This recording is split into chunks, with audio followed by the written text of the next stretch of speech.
A $2.7 trillion economy was just 4 minutes and 37 seconds away from returning to the Middle Ages.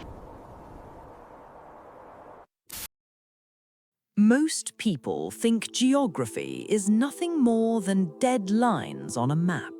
But every piece of land has a story. Here, we examine the unknown dimensions behind those lines and the vast gears that truly keep the world turning. Welcome to Geography Detective. Today on our table is a giant, Texas, the most luxurious flat and the most critical generator room in the colossal skyscraper known as the United States. In this video, we won't be talking about just another state.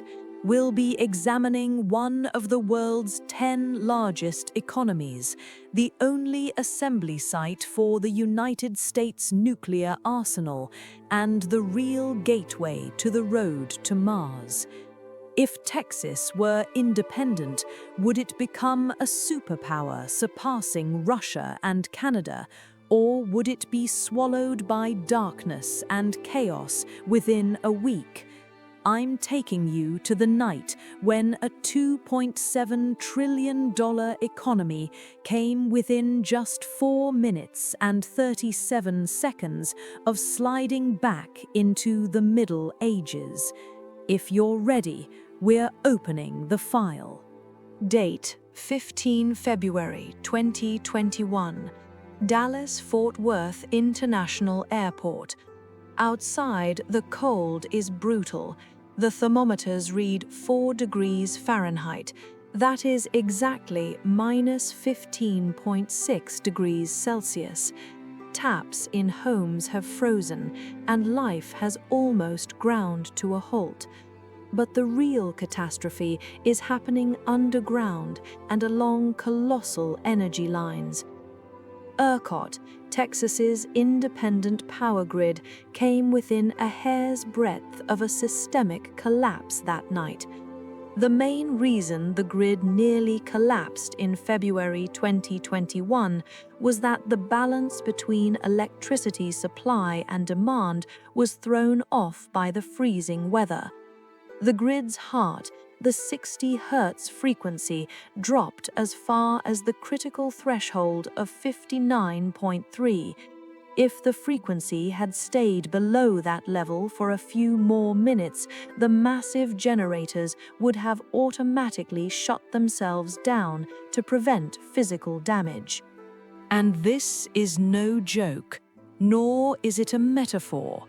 Texas avoided a total blackout by just 4 minutes and 37 seconds. Had that window been crossed, restoring power could have taken weeks, perhaps even months, according to some scientific studies. In technical terms, this is known as a black start, the attempt to bring an entire system back online from zero without external assistance. So what was the real cost of this almost? Official records state that 246 people tragically lost their lives. Economic damage is reported across a vast range, between $80 and $130 billion in official figures, and over $195 billion in broader estimates. Between 4 and 4.5 million customers were left without electricity for days. This enormous damage can be compared to disasters that went down in history, such as Hurricane Harvey in 2017. Sources note that Hurricane Harvey flooded Houston and the surrounding area, triggering massive inundation, yet the 2021 winter storm caused far more systemic destruction. To put it as a metaphor, While Hurricane Harvey was like a brutal blow landing on one part of the state, the 2021 winter storm was a crisis that froze and paralyzed the entire state's nervous system, its power grid. As a result, it was recorded as one of the costliest disasters in Texas history. The 2021 crisis proved one thing to us. Texas may be the engine room of the US economy, but it can also be the system's most fragile Achilles heel.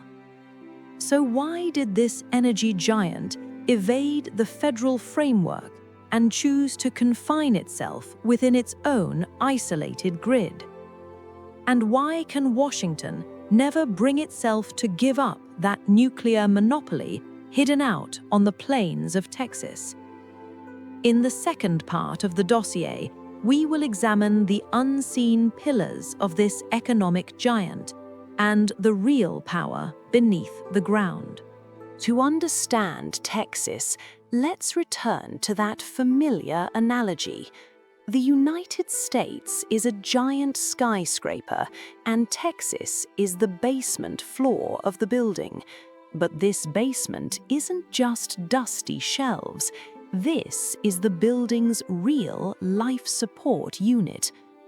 First, let's step into the economy room. The figures in our detective file don't lie. Texas's current GDP scale is roughly $2.7 trillion.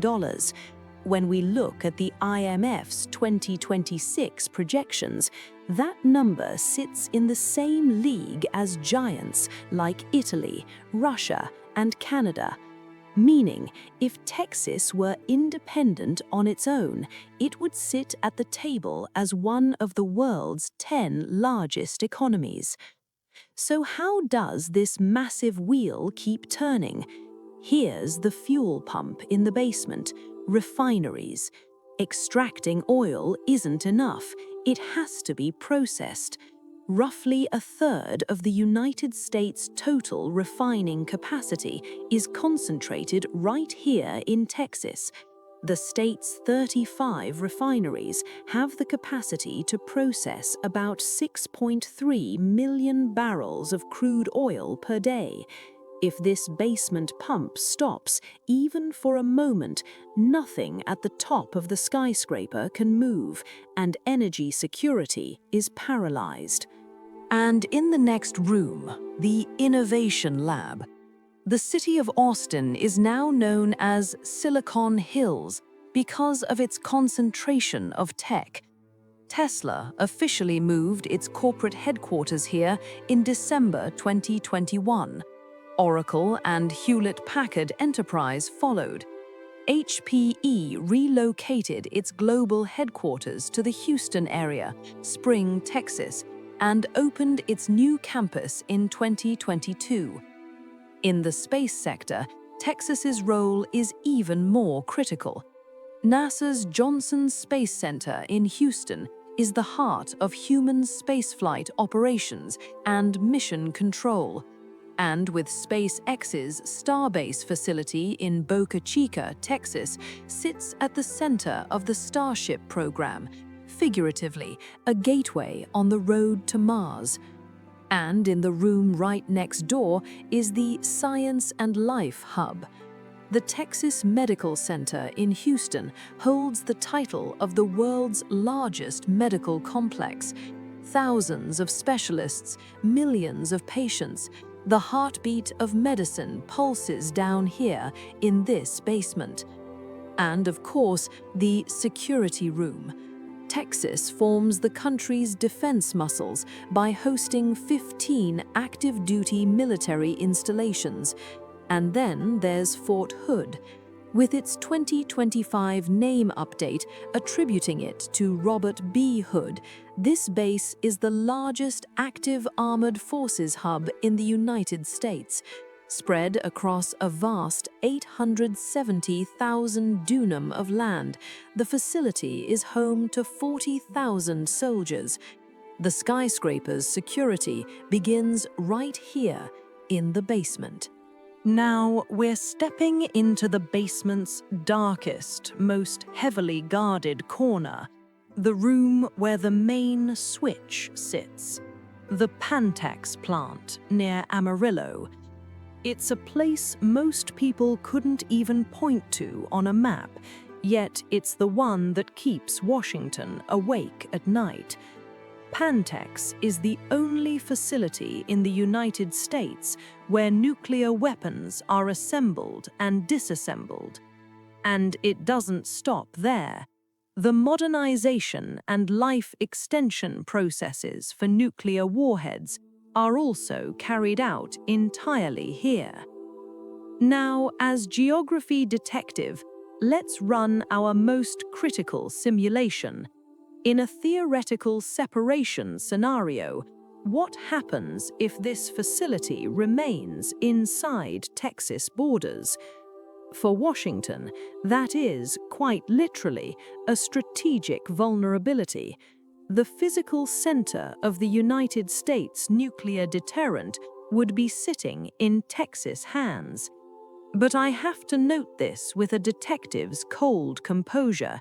That does not mean Texas would become a nuclear superpower overnight, because the authority to use nuclear weapons and the complex command and control chain behind it rests entirely with the federal government. In short, the vault is in Texas, but the code is still in Washington. Still, having the vault on your soil gives you a massive lever in any negotiation, and this is where the biggest mystery lies.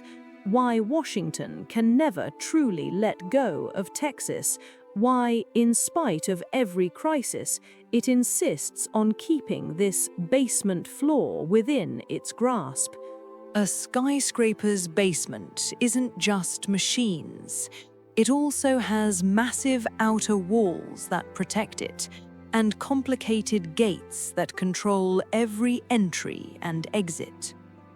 Texas's geography is exactly that, both the building's strongest defensive shield and its biggest administrative headache. When you look west, you see the basement's most scorching corner, the Chihuahuan Desert. Some might say there's no life here, but that's a serious mistake. It may resemble a boiler room with summer temperatures rising above 46 degrees Celsius, yet it is in fact a rich ecosystem with high biodiversity, home to thousands of plant and animal species. Water is scarce, settlement is sparse, so any uninvited guest trying to cross this wall has to face nature at its harshest. When you move east, the scenery changes completely. The Big Thicket National Preserve is like the basement's humid, impenetrable labyrinth. This isn't just a simple swamp. Cypress-lined wetlands, bayous, dense forests, and abundant wildlife are all woven together here. It's a natural green barricade the skyscraper has placed between itself and the outside world. And then there's the point that sparks the biggest arguments: the southern border. Many people imagine it as one continuous, impenetrable wall, but the reality is far more complex. According to official data, there is no uninterrupted physical barrier along the entire border. The barriers have been built in segments. So why can't a wall be built from one end to the other? Because most of the land along this part of the basement doesn't belong to the federal government. Especially in South Texas, the borderline runs through private property, tribal lands, and state territory. These ownership and settlement dynamics turn repairing the security gate into a legal and logistical Gordian knot. And the point that sparks the biggest arguments, the southern border. Many people imagine it as a continuous, impenetrable wall, but the reality is far more complex. According to official data, there is no uninterrupted physical barrier along the Texas-Mexico border. The barriers have been built in segments. For example, according to the GAO, as of 2015, there were 654 miles of barrier.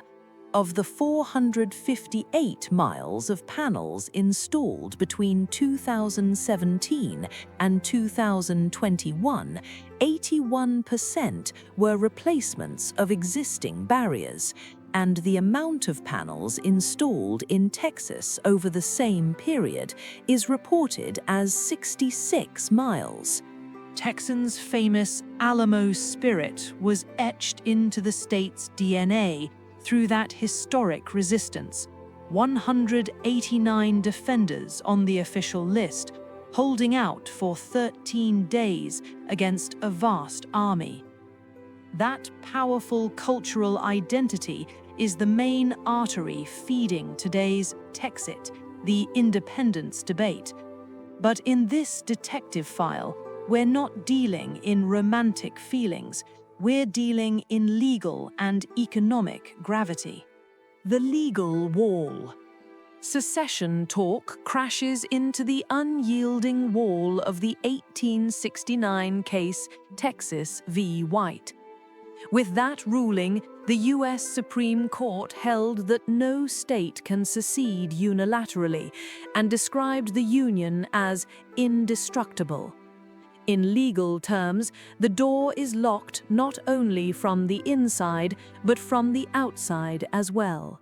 On the economic front, a storm of uncertainty awaits. As seen during the 2014 Scottish referendum, even the possibility of independence can drive deposits and investments towards safer havens. Money doesn't like uncertainty. For Texas, that would mean capital flowing out of the state at speed. Port and customs break. We should avoid using the word blockade because under international law, a blockade is an act of war. But the federal government holds a far more insidious key: port and customs control. The Coast Guard can make ship traffic subject to authorization by declaring a security zone, and Customs and Border Protection (CBP) can tighten export inspections, pushing Texas's foreign trade to a de facto standstill. And the most personal blow, the Social Security payments received by elderly Texans. This is entirely a federal program. In an independent scenario, the legal status of those payments becomes uncertain until a new interstate agreement is reached. The income of thousands of people could be left in limbo. To cap it with a metaphor, Texas declaring independence would be like a tenant in a skyscraper's basement saying, "I'm in my own building now," when the title deed, the law, the main fuse box, the economy, and even the elevator key, the federal institutions, are still in the hands of central government. The tenant may feel independent within their own unit, but they are condemned to live in the dark and cut off from the outside world. As a result, Texas is not just a state, it is one of the vital organs of the United States body. It hosts the world's largest medical complex, the Texas Medical Center in Houston. It is home to Pantex, the only tailor of the U.S. nuclear arsenal, and on its own, It accounts for 43% of the nation's crude oil production. But the truly critical point is not merely producing that oil. Roughly a third of the country's total refining capacity is on Texas soil. A full 35 giant facilities process about 6.3 million barrels of crude oil every day. This key fact proves that Texas is not only America's oil well, but also its heart, the one that refines that oil and pumps it through the entire system.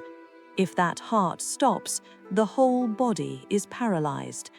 Yet this immense power makes its bond with Washington vital, like an organ transplant. Texas may be this body's energy-producing liver and its nuclear armor, but it must not be forgotten that the nervous system of this entire setup, and the key to it, still lies in Washington's hands.